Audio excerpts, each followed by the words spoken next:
J'ai surtout vécu une assignation directe de genre, de race et de classe durant mon enfance. Dans la rue ou à l'école, lorsqu'on me traitait de sale shintok, tout ce que j'avais trouvé à répondre, c'était sale blanc. Et donc mes parents sont arrivés en France par bateau avec mes 6 frères et sœurs. Ils ont été accueillis dans des camps de réfugiés où il n'y avait ni eau chaude, ni toilette et ni chauffage. C'est là que je suis née, mais j'ai grandi plutôt dans le 9-3 puis le 9-5. Comme mes frères et sœurs étaient nés au Vietnam, ils ont eu droit à un prénom vietnamien. Moi, c'était Nicole, c'est tout. Mes parents ont refusé de m'apprendre le vietnamien par souci d'intégration. J'étais totalement déracinée et en plus, à l'école, on me faisait clamer haut et fort avec toute la classe « Mes ancêtres sont les Gaulois ». Ma mère était coiffeuse. Elle travaillait pour nourrir à elle seule toute la famille. Mon père, lui, ne voulait surtout pas travailler. À la maison, c'était le maître et ma mère ainsi que ses filles étaient là pour le servir.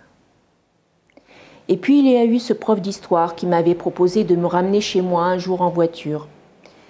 Il a dû penser que j'habitais dans la forêt, car c'est là où il s'est arrêté. Comme je me débattais, il m'a dit « Tu pourrais avoir de bien meilleures notes si tu voulais ».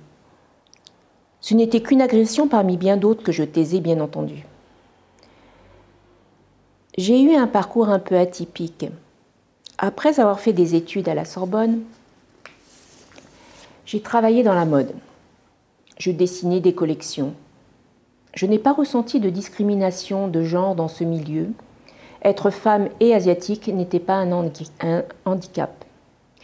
Et j'avais préféré gommer mon origine sociale car j'en avais un peu honte, afin qu'elle ne me pose aucun problème.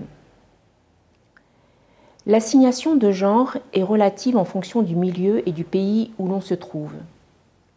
J'ai pu l'expérimenter dans un Japon très sexiste des années 90. Je ne rencontrais que des hommes. Je participais à des réunions où je me retrouvais la seule femme au milieu de 10 hommes.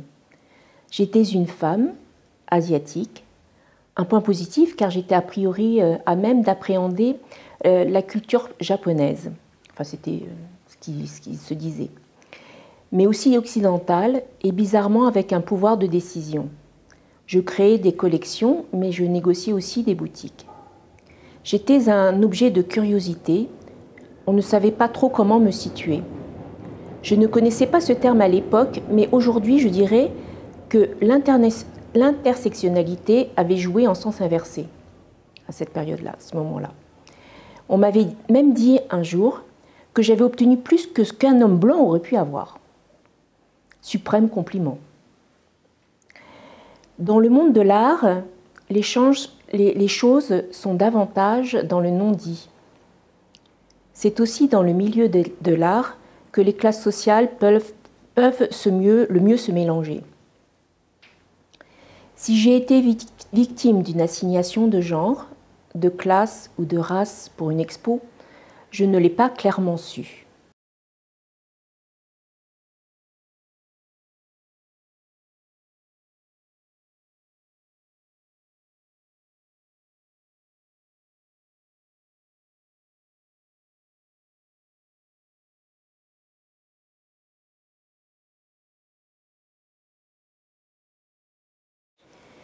La question de l'intersectionnalité est au cœur de mon travail d'aujourd'hui.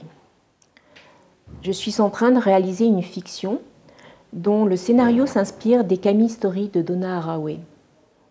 Ce film s'intègre dans un projet plus global, construit autour d'interviews avec entre autres Karine Espinera, que vous allez bientôt interviewer, Bambi, Eddie Dubien, que vous connaissez très bien, Tammy Ayouch, Pascal Lièvre, Nemo, qui interroge les constructions de genre binaires et non binaires et qui est également en cours de montage. Alors pour vous résumer ici l'histoire, nous sommes au XXIVe siècle. Après la destruction est arrivée la période de la grande hésitation. Un peu partout sont arrivées des communautés du compost.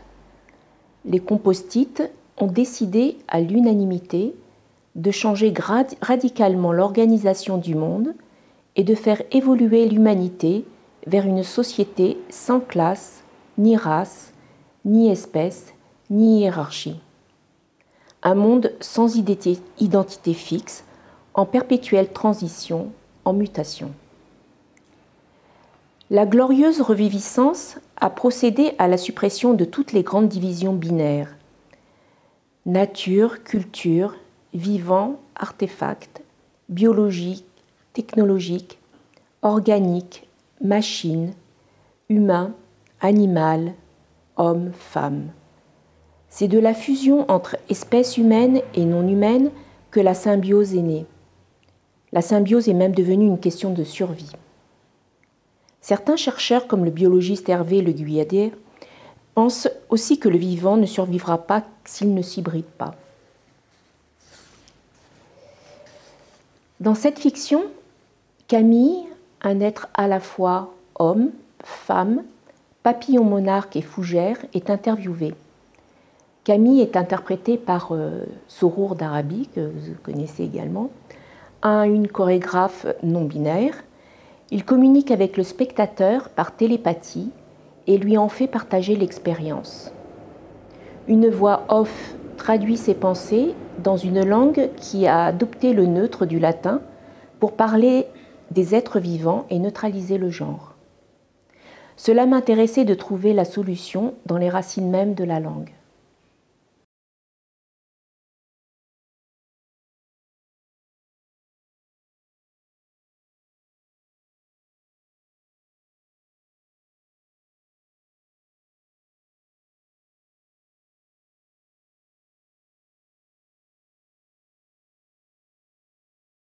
Alors ces chiffres sont clairs. Alors qu'il y a plus de femmes dans les écoles d'art, elles existent moins sur la scène artistique et cette tendance semblerait donc s'accentuer. Bon, je ne sais pas ce qu'il en est des chiffres de 2019, si ça va dans le même sens. Et pour être un peu optimiste, on pourrait dire aussi qu'au début du XXe, il n'y avait quasiment pas de femmes dans les écoles d'art et qu'aujourd'hui elles représentent 65% des étudiants. Donc c'est plutôt pas mal, c'est une bonne évolution. Ensuite, si les chiffres pour les acquisitions et pour les expositions sont à la baisse, comment remédier à ce problème? Ces chiffres révèlent que nous sommes dans une société binaire et la solution se trouve peut-être dans une pièce de Robert Filliou où il a fait 3 portes sur lesquelles on lit « toilette pour hommes »,« toilette pour femmes » et « toilette pour artistes ».